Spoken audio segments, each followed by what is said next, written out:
Hello and namaste, myself Suraj Sahu from Mind Magma and in this video we are going to continue our topic जिसको हम लोग अपने last दो video से continue कर रहे हैं which was about shaft sinking। हमने अपने लास्ट दो वीडियोस में shaft sinking के बारे में कुछ बेसिक नॉलेजेस कवर किए थे, जैसे कि हमारे shaft sinking का बेसिक मतलब क्या होता है,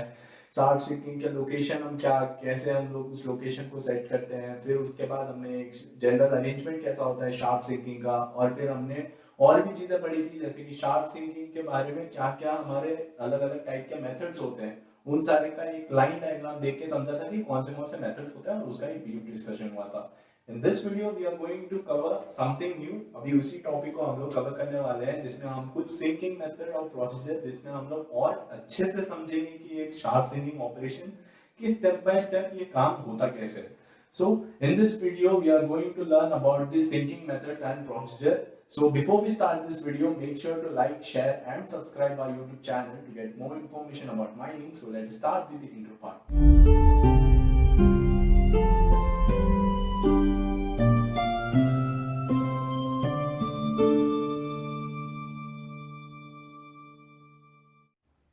ओके सो अभी हम लोग सिंकिंग मेथड्स और प्रोसीजर के बारे में स्टार्ट करते हैं। तो पहली चीज हमने जैसे कि अपने लास्ट पार्ट में देखा था कि शार्प सिंकिंग के बहुत सारे डिफरेंट मेथड्स हैं, पर ये जो ऑपरेशन है इसको हम लोग तीन पार्ट्स में बेसिक करके डिवाइड कर सकते हैं। तो पहला है हमारा है reaching up to the rock head. इसका मतलब ये है कि हम लोग एक उस पोजीशन पे पहुंच रहे हैं जहां से हम लोग अपना शाफ्ट को ओपन करने वाले हैं, उस पोजीशन को हम लोग रॉक हेड बोलते हैं। तो उस पोजीशन तक कैसे पहुंचते हैं उसके बारे में in second we are going to learn about how to go like how to sink through the rock कैसे हम लोग सिंक करेंगे उसके बारे में। एंड द थर्ड ऑपरेशन हम इसमें जो थर्ड पार्ट है उसको हम बोल सकते हैं कि सिंकिंग थ्रू एब्नॉर्मल या फिर डिफिकल्ट ग्राउंड। उस सिचुएशन में कौन से स्पेशल मेथड्स यूज करके हम लोग ये शार्प सिंकिंग ऑपरेशन को पॉसिबल कर सकते हैं उसके बारे में देखेंगे। तो let us start with the first part which is our reaching up to the rock head. अभी reaching up to the rock head का मतलब क्या है कि जब भी हम लोग एक शाफ्ट ओपन करने वाले होते हैं तो उस टाइम पे ऐसा जरूरी नहीं है कि हम जैसे ही उस सरफेस के पास जाएंगे तो उसी टाइम पे हमारे पास जो सामने हमारे पास जो लैंड है उसी में हम लोग काम चालू कर दें। No, it is not possible. In some situation there is the presence of an alluvial ground. Alluvial ground basically क्या होता है कि जैसे बहुत सारा सॉफ्ट रॉक हो गया या फिर हम लोग क्ले, ग्रेवल या फिर कोई एब्नॉर्मल लेक ऑफ वाटर या फिर हमारा रनिंग सैंड ग्राउंड है, कोई ऐसा ग्राउंड जिसमें हम लोग अच्छे से काम नहीं कर सकते और इसका जो थिकनेस है वो फ्यू मीटर से 30 मीटर्स तक या फिर उससे ज्यादा तक ये चीज बढ़ सकती है। अभी जो ये वाली चीज है इसको हम लोग को हटा के एक रॉक हेड तक पहुंचना पड़ता है, क्योंकि हम इस वाले पार्ट में हम लोग कोई भी ड्रिलिंग नहीं कर सकते, कोई भी ब्लास्टिंग नहीं कर सकते, बिकॉज उसका जो स्ट्रेंथ है वो उस चीज को हैंडल नहीं कर पाएगा। लाइक कोई भी ऐसा एक एलुवियल ग्राउंड है, अगर हम उसमें एक ड्रिल होल कर रहे हैं तो ऑब्वियसली उसका जो सराउंडिंग होल है वो जो भी सराउंडिंग मटेरियल है वो इतना स्ट्रॉन्ग नहीं है कि वो अपनी जगह पे इंटैक्ट नहीं है, तो वो फ्लो डाउन होकर वापस भर जाएगा। अगर ब्लास्ट किए तो वापस मगअप हो जाएगा उसकी साइड वाली चीजों से, तो वो एक स्टेबिलिटी हम लोग को उस चीज पे नहीं मिलती। तो इसीलिए हमको वो सारे पार्ट को हटा के हमको एक रॉक हेड तक पहुंचना होता है। तो अभी ये रॉक हेड तक पहुंचने के लिए हम बहुत सारे मैकेनिकल एक्सकावेटर्स का यूज करते हैं, जैसे कि क्लैम्प शेल्स हो गया, हमारा बैकहोज हो गए, और हम लोग क्रेन्स का भी यूज करते हैं जिससे हम लोग वो मक जो है उसको निकाल के उसको हटाते हैं। अगर क्रेन्स हम तब यूज करते हैं जो हमारा मक है, जो उसका कवरिंग है वो थोड़ा सा थिक हो। तो अभी ये चीज अगर अभी ये जो मैकेनिकल एक्सकावेटर्स हैं इन चीजों का भी हम लोग यूज नहीं कर पाएंगे, तो ऐसे सिचुएशन में हम लोग को इधर जो ग्राउंड है हमारा उसके सराउंडिंग में उसको कंसोलिडेट करना पड़ेगा, या तो फिर हमको अलग काइंड ऑफ, जैसे कि हमने अपने लास्ट वीडियोस में अलग अलग डिफरेंट काइंड के स्पेशल मेथड्स देखे थे उसका यूज करना पड़ेगा। तो अभी ये एक चीज हो गया हमारा। अभी हमारा एक चीज हमको ध्यान रखना है कि जो ऐसा सिचुएशन है, जो भी ऐसा ग्राउंड है, वहां पे हम लोगों को first thing is that we don't have to blast. Blast क्यों नहीं करना है हमको कि अगर हम इस चीज को ब्लास्ट करेंगे तो ऐसे सिचुएशन में ब्लास्ट करने की वजह से जो हमारा रॉक हेड है उसका जो स्ट्रेंथ है वो स्ट्रेंथ कम हो सकता है। तो इसी के लिए हमको मेक श्योर करना है कि हम लोग को इस चीज को ब्लास्टिंग वहां पे उस एरिया में हम लोग को ब्लास्टिंग नहीं करना है। और अभी जो ये वाला जो एरिया है हमारा, जो एरिया हमारे सामने है जिसके बीनीथ हमारा एक रॉक हेड है जहां पे हम लोग एक शाफ्ट बनाने वाले हैं, उसके जो एरिया के ऊपर जो ओवरलाइन या फिर हम लोग एक ओवरबर्डन बोल सकते हैं उसको हम लोग ज्यादा पार्ट में, मतलब फॉर एग्जांपल अगर हमारा जो शाफ्ट है वो इतने एरिया में हम लोग बनाने वाले हैं, तो उसके सराउंडिंग पार्ट में उतने एरिया के साथ साथ उसके सराउंडिंग पार्ट को भी हम लोग को उसको एक्सकावेट या फिर हम लोग बोल सकते हैं उसको निकालना पड़ेगा, ताकि हम लोगों के पास और भी बाकी सारी चीजें जैसे कि टेम्पररी और परमानेंट लाइनिंग्स के लिए एक जगह भी वहां पे हो। तो इसके लिए हमको पूरा पार्ट जो शाफ्ट है वो वाला पार्ट भी, और उसके साथ साथ जो उसके सराउंडिंग में भी कुछ पार्ट हम लोगों को निकालना पड़ेगा। तो इस चीज का हम लोग को ध्यान देना पड़ेगा। अभी जो नेक्स्ट पार्ट है वो है हमारा कि अभी जैसे कि हमारा हमने वो पूरा पार्ट निकाल लिया है, अभी वो पूरा पार्ट निकालने के बाद अभी उससे आगे बढ़ने के लिए हम लोग को first thing which we have to build,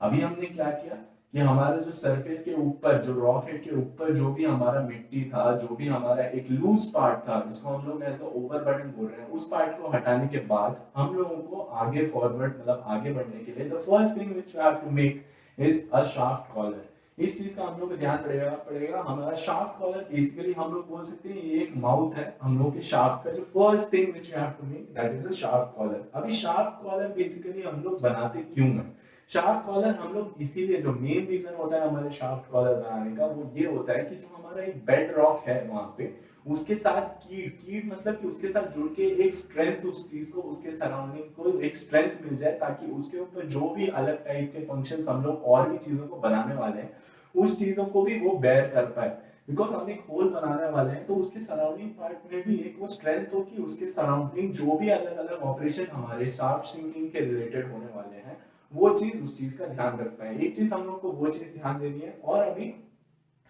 हम लोगों को जो शाफ्ट कॉलर बनाना है वो चीज हमारा एक चीज और क्या करती है कि वो एक फुट प्रोवाइड करता है। हमारे जो ऊपर हेडगियर हम लोग बनाने वाले हैं हमारे शाफ्ट के ऊपर, उसको एक फुट प्रोवाइड करता है, ताकि एक बेसिक मतलब से हम बोल पाए तो एक बेस, ताकि हम ऊपर जो हेडगियर है उसके लिए एक बेस दे पाए। इसके लिए हम लोग को the first thing which we have to make is our shaft collar. अभी शाफ्ट कॉलर के बारे में हम कुछ चीजों को कवर करते हैं कि शाफ्ट कॉलर बेसिकली करता क्या है। तो शाफ्ट कॉलर एक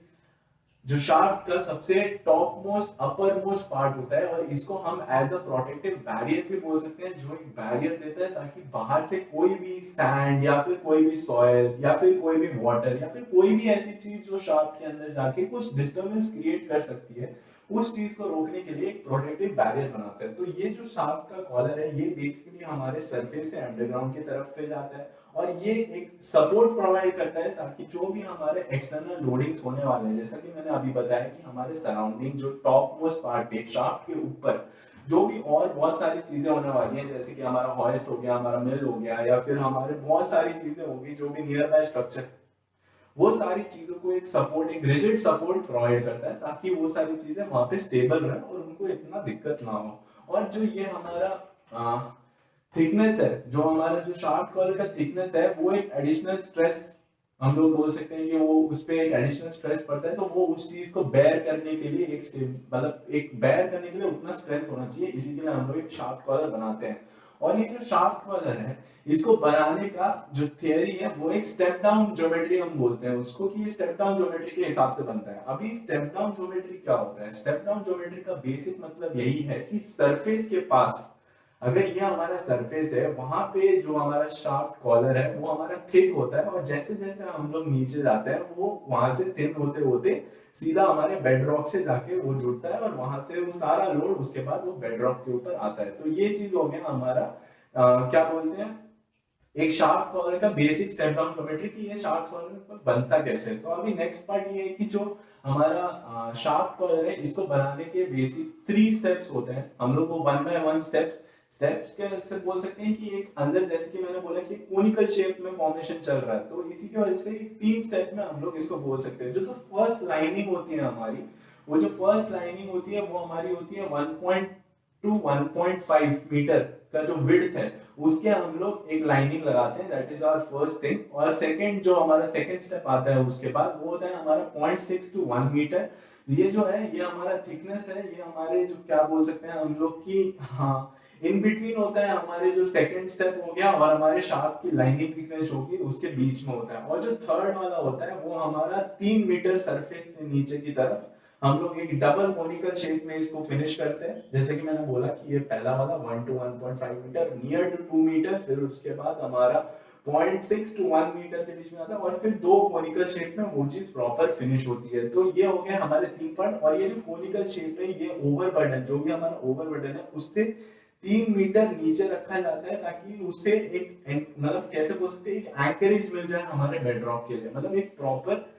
कोनिकल शेप में हम लोग को एक प्रॉपर वो स्ट्रेंथ मिल जाए। तो इस चीज का ये हो गया हमारे बेसिक 3 स्टेप्स। और अभी एक चीज हमको एक और चीज ध्यान देनी पड़ेगी, अगर ऐसा सिचुएशन है कि अभी भी जाके जो हमारा वहां पे जो रॉक्स है या फिर वहां पे जो फुट, हम जिसको जो सबसे लोएस्ट पार्ट को, जैसा हमने थर्ड स्टेप को बोला, उसको हम एक फुट बोलते हैं, तो उसके बाद भी हमारे फ्रैक्चर्ड रॉक्स वहां पे बहुत ज्यादा प्रेजेंट है, फ्रैक्चर्ड रॉक्स। तो उस सिचुएशन में हम लोगों को और आगे तक कॉलर को एक्सटेंड करना पड़ता है वो स्टेबिलिटी गेन करने के लिए। तो ये हो गया हमारे शाफ्ट कॉलर के बारे में। और हमारा एक जनरल थंब रूल है। जनरल थंब रूल क्या है कि जब भी हम लोग एक परमानेंट लाइनिंग या फिर परमानेंट क्या बोलते हैं कंक्रीट लाइनिंग अगर हम ले रहे हैं, कोई भी कंक्रीट लाइन शाफ्ट है, तो उस सिचुएशन में जो मिनिमम लेंथ होता है वो होता है हमारा 28 मीटर। और हमारा जो अगर हम लोग टिम्बर लाइन शाफ्ट ले रहे हैं तो उस सिचुएशन में हमारा होता है 15 मीटर, हमारा जो मिनिमम लेंथ होता है हमारे शाफ्ट कॉलर का। ठीक है, तो ये हो गया हमारा शाफ्ट कॉलर के बारे में। और हम कैसे एक reached up to the shaft, जो हम लोग बोल सकते हैं एक रॉक हेड की तरफ, वो चीज के बारे में हम लोग देख रहे हैं। तो अभी मेरे राइट साइड में आप एक इमेज देख सकते हैं जिसमें एक कॉलर कंस्ट्रक्शन चल रहा है बेसिकली। तो जैसे कि देख सकते हैं आप लोग कि ये जो लेफ्ट वाला, लेफ्ट पे एक क्रेन है जो कि ऊपर से वो ड्रॉप कर रहा है ताकि वो सारे मटेरियल्स को हॉइस्ट करके ऊपर लेके जा पाए। वहां पे वर्कर्स लोग काम कर रहे हैं, और उसके ऊपर जो आप सराउंडिंग में देख पा रहे हैं वो कंक्रीट, उसको कंक्रीटिंग हम लोग उसको बोल सकते हैं, एक शाफ्ट कॉलर फॉर्म हो रहा है। अब शाफ्ट कॉलर भी साइड में देख सकते हैं, और यहाँ पे बहुत सारे काम वगैरह चल रहे हैं कि कैसे एक बेसिक कॉलर कंस्ट्रक्शन कैसे होता है, जो चीज हमने अभी देखा है कॉलर कंस्ट्रक्शन। तो ये जैसे ऊपर वाला पार्ट हमारा ओवरबर्डन आप इसको ले सकते हैं, उसके बाद हमारा एक शाफ्ट का कॉलर फॉर्मेशन या फिर कॉलर कंस्ट्रक्शन चल रहा है। तो ये एक काइंड ऑफ एक फॉर्मेशन ऐसा कुछ दिखता है हमारे कॉलर कंस्ट्रक्शन में। तो ये हो गया हमारे शाफ्ट के कॉलर कंस्ट्रक्शन के बारे में। ठीक है, तो I hope you understood this part. इस पार्ट में अगर आपको कोई भी डाउट हो, please drop down your questions in the comment section, will get back to you, and if you are having any doubt please ask us, and thank you from my magma.